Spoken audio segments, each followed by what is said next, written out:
Hi, everybody. Welcome to Revitalise Meets, where I get the opportunity to meet business leaders, business entrepreneurs from across the global business network. And today I've got the great pleasure to be with a gentleman called the Laughter Man.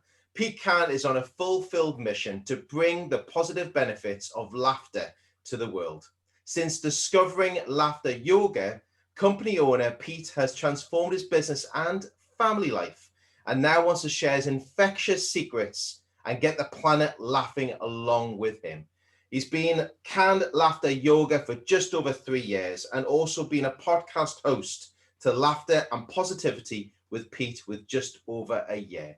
Can you please welcome with us today at Revitalise Meets, the one, yes, but as always, the only, Mr. Pete Cann, the Laughter Man. Pete, how are you today? I'm really good, Lee. I'm really good. Thanks for having me, mate. Thanks for having me. Absolute pleasure. We had a real good catch up prior to this, and he just makes it the laughter is infectious from Pete. But for everybody who's watching and listening today, Pete, could you tell everybody a bit about your business journey and where you are right now? Yeah, sure thing, man. So a little bit of background. I actually run a chef agency as well. So I've been running a chef agency for 13 years, and which supplying chefs to lots of pubs, restaurants, hotels, blah blah blah. And then 2016, I discovered laughter yoga, and at a festival where I was walking through the Arboretum and I heard laughter, and I thought to myself, there's a comedian on stage. So I went round, and as I walked through the Arboretum thinking, about to see a comedian, I saw 100 people lying on the floor just laughing. I was like, whoa, I know I'm at a festival, but what's going on?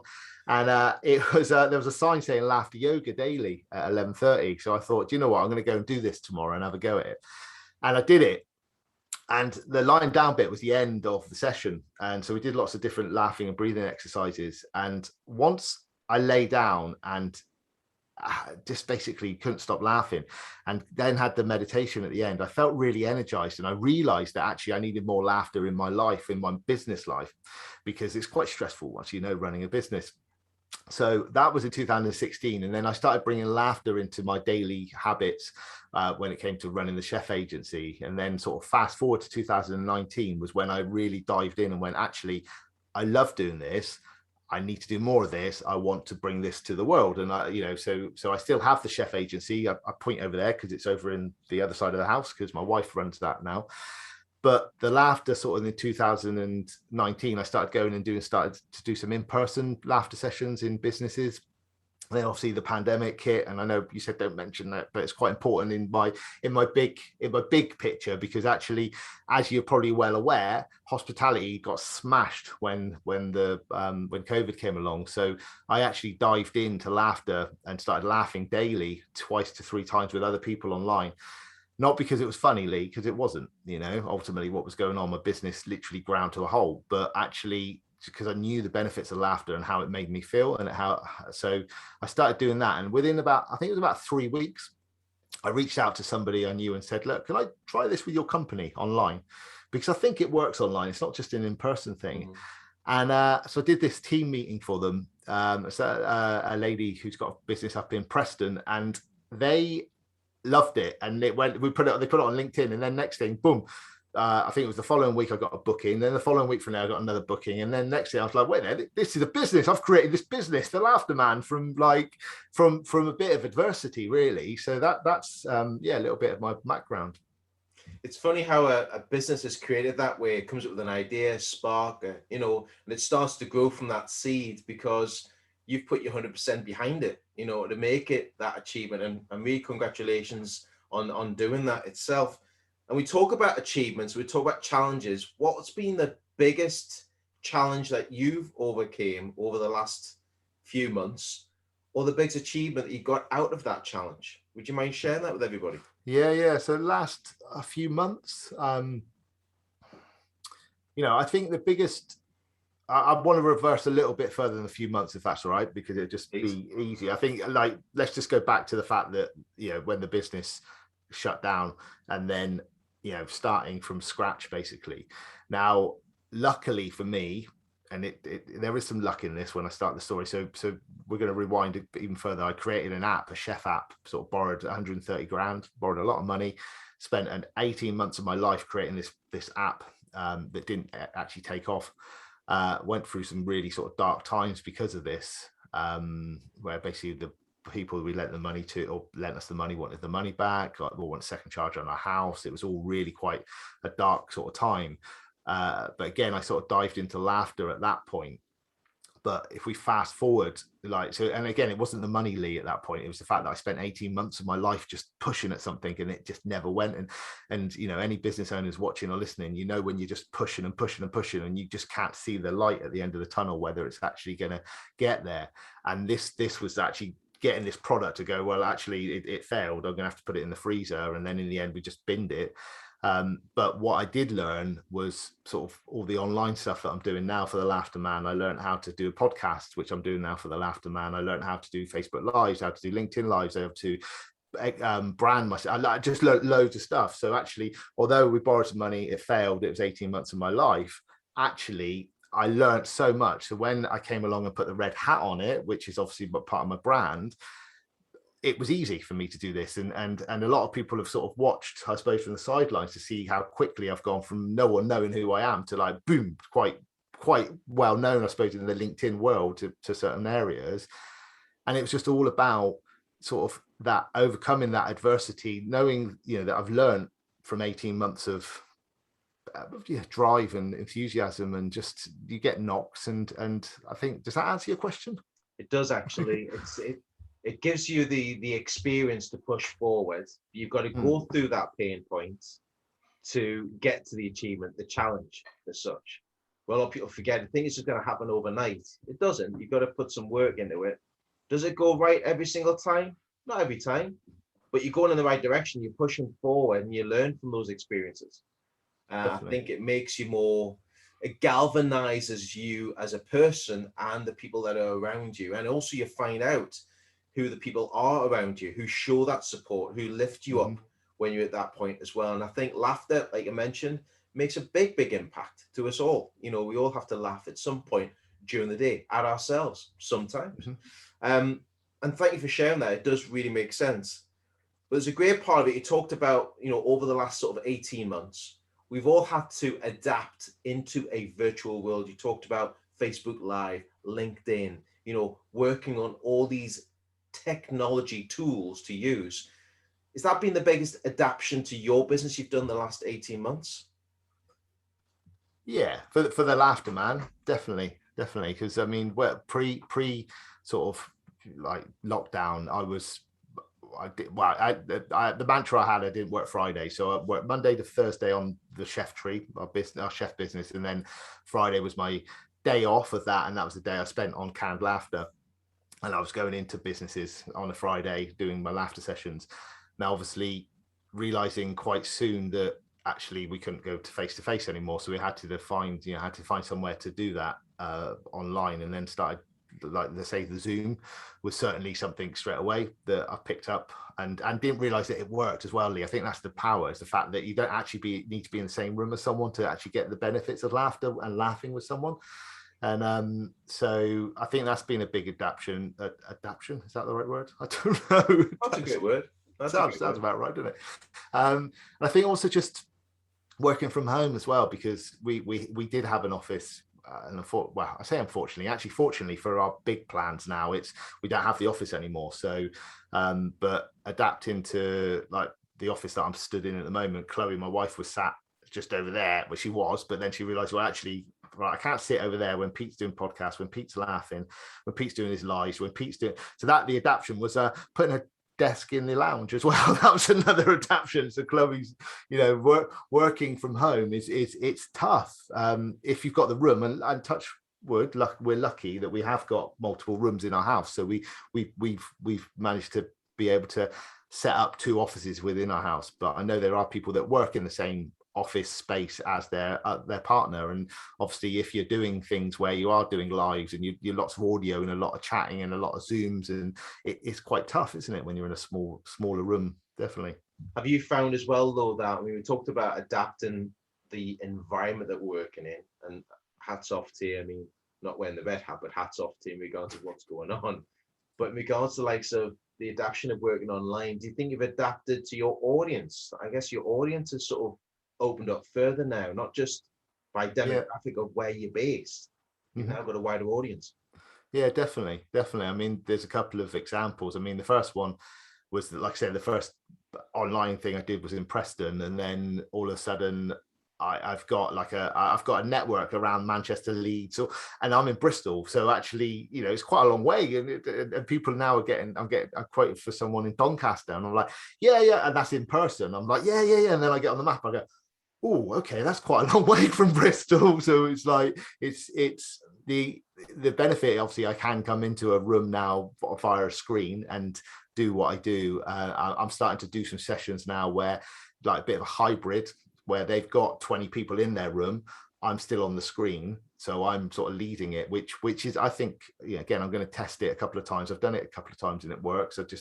I'd love that as a concept, because I think also when people start asking for quotes on you to travel distances, we've become quite lazy, is that, or comfortable in although we want to get out and about and meet people, like being on the road for like 6-7 hours each way. It's just like, that's a long way away, really, when you're used to just switching your computer on and just going, hey, wherever you are in the world, I'm here and we're doing this. So and then there's another app, Clubhouse. I'm not sure if you're aware of the app. Clubhouse. Yeah, on Clubhouse. So so I've been doing a bit on, I sort of got involved quite early on in there, and I laugh every day.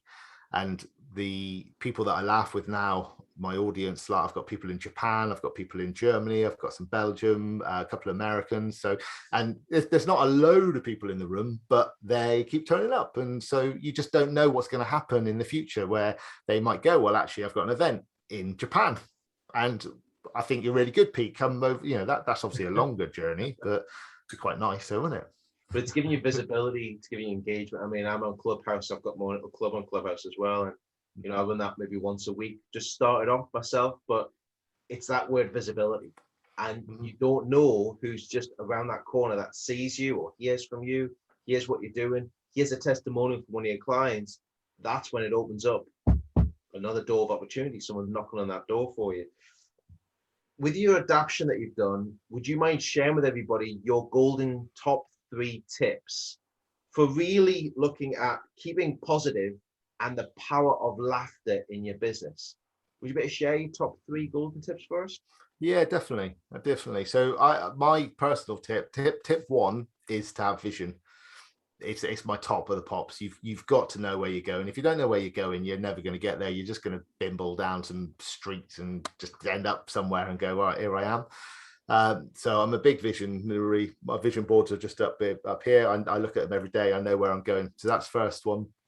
The second one is to sort of have a positive morning ritual. So mine, to be fair, I meditate, I affirmate, I visualize, I exercise, I read, and I write. So I do this miracle morning things called savers, which helps me just get into a good headspace, especially when things aren't quite going to plan. Because if you believe in yourself and you believe in the process, because when you visualize something, hey, it happens. I'm not being funny. It's happened so many times in my life. Then it's just a thing. So you just got to believe that, and you've got to set yourself right. So those are my 2, and then the third, laughter, is definitely got my third. That's my secret weapon. So bringing laughter to people is obviously amazing, because people get to laugh with me. But hey, guess who's laughing all day long?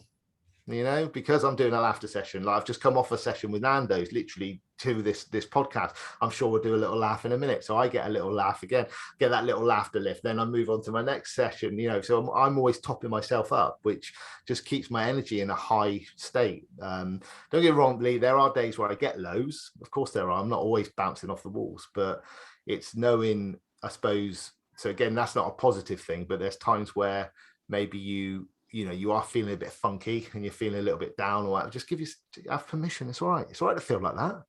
It's all right to have a day off. Just go and get in nature and enjoy yourself or something. So I think that's when you get that. A lot of people forget that they don't take their time out to self-reflect. It's like what you said before. You work 4 days and after Friday before.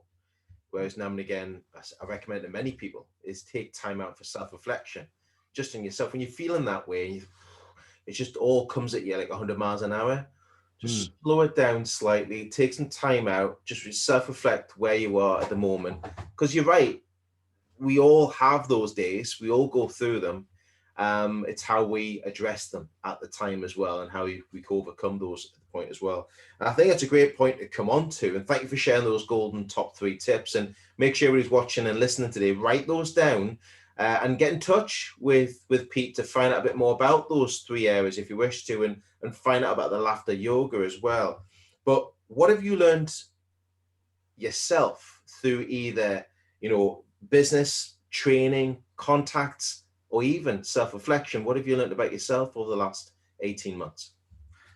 I've learned that I am resilient, I would say, and that, that actually whatever I put my mind to will happen. It's and I sort of knew that anyway, but it's just got to keep on keeping on. Just as long as, like I say, as long as you know where you're going, Lee. There's so many people that don't know where they're going. They really don't, and they're just like, okay, I'm just doing like they're doing the grind, and that's cool. If you want to do the grind, do the grind. But actually, wouldn't it be better if you just sort of knew that that's what your goal was and that's what you were aiming for? So, and just the fact that, I suppose, making something from nothing, where, from the adversity of just going, well, actually, business got like, and it's coming back now, so that's happy days. But actually, now we've got 2 businesses, so we buy one, you get one free.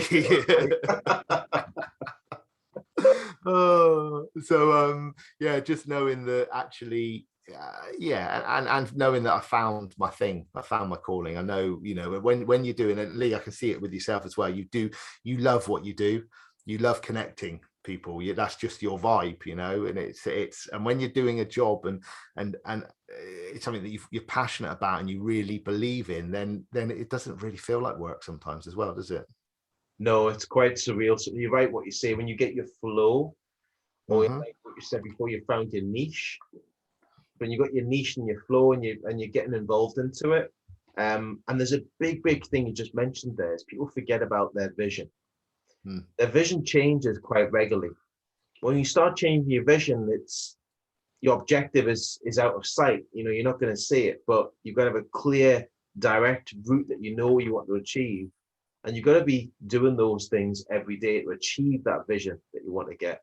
But when you find the vision and it starts becoming flow, and it's part and parcel of what you do, it doesn't feel like work. It just feels like you're just enjoying it each day. And it's great when you get a buzz from helping many people, which we both do, and giving people that positivity. I mean, I've done the laughter at 8:45 on a Monday morning.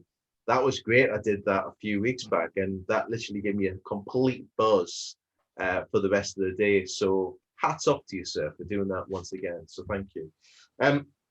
Thank you very much for sharing your business journey, your insight, your thoughts, your self-reflection.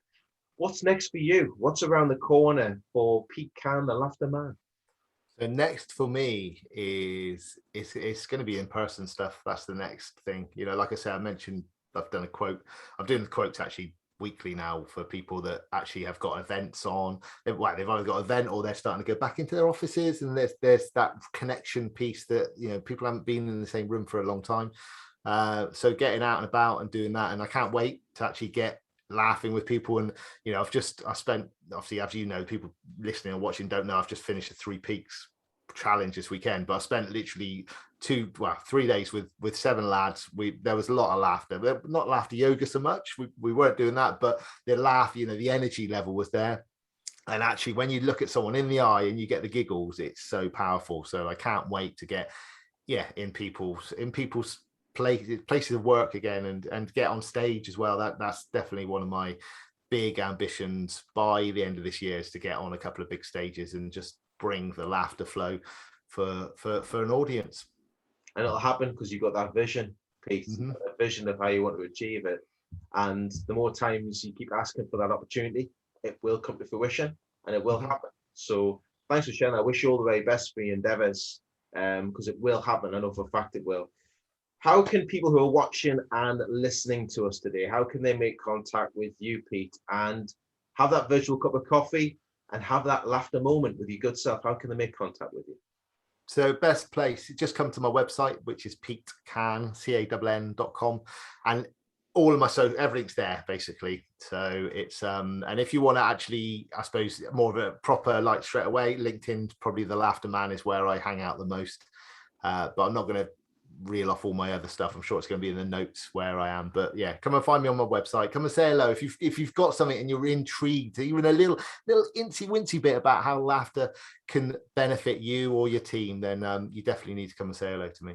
Definitely. I would highly recommend that everybody who's watching and listening today is just to reach out to Pete through all the social media formats, organize that virtual cup of coffee, have a laugh together, find out about each other and what you can do, and most importantly, how you can assist and help each other, especially now embracing this virtual world. Pete, thank you so much for your time today. I really appreciate it, as always. I've got one more thing, Lee. What's that? I've got one more. We haven't done it, mate. I can't believe you've brought me on it and you have not even laughed with me. Come on, mate. We'll laugh part through. Come on, let's. So we haven't. I've formatted laugh. Come on, let's do this. Let's do this. Just to finish. Right then. So if you're watching or listening, you can do this. We're just going to take a deep breath in, Lee. We're just going to let out a long ha. That's all laughter is. It's just a ha on an out breath. So this time we're going to take a deep breath in. We're going to let out 2 ha's. Deep breath in. Ha ha. You know what we're doing next. You know. So we're going to take a deep breath in. We're going to hold it for 5 seconds. Then we're going to laugh for 10 seconds. Okay. So we take a deep breath in. Hold it, hold it, hold it, hold it, hold it, and